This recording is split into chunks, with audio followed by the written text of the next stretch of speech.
sa Dios, kamong tanan diha sa yuta.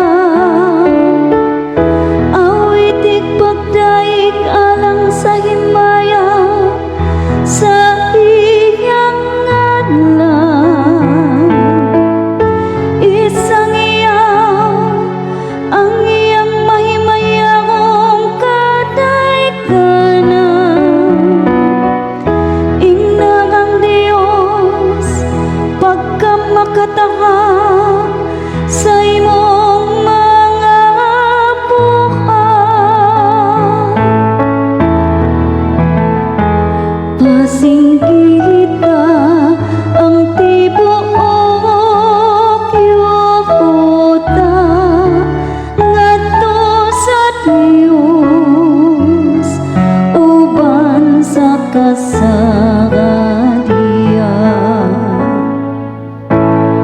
Pasimba ka ang tibuok yuta ug paawita ug pagdaig ngadto kanimo.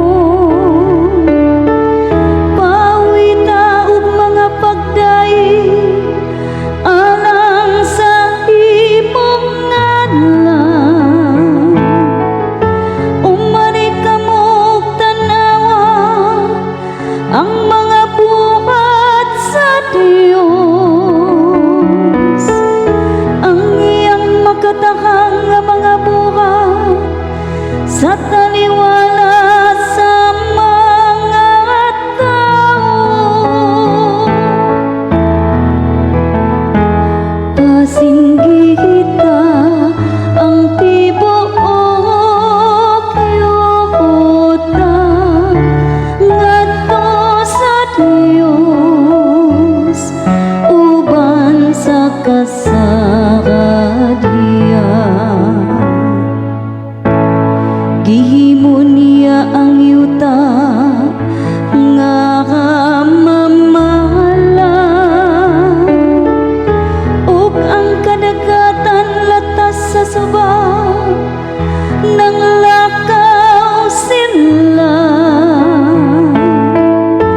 Busa magsadya kita diha kaniya. Nagakari siya pinagi sa iyang gahom hangtod sa kahanturan.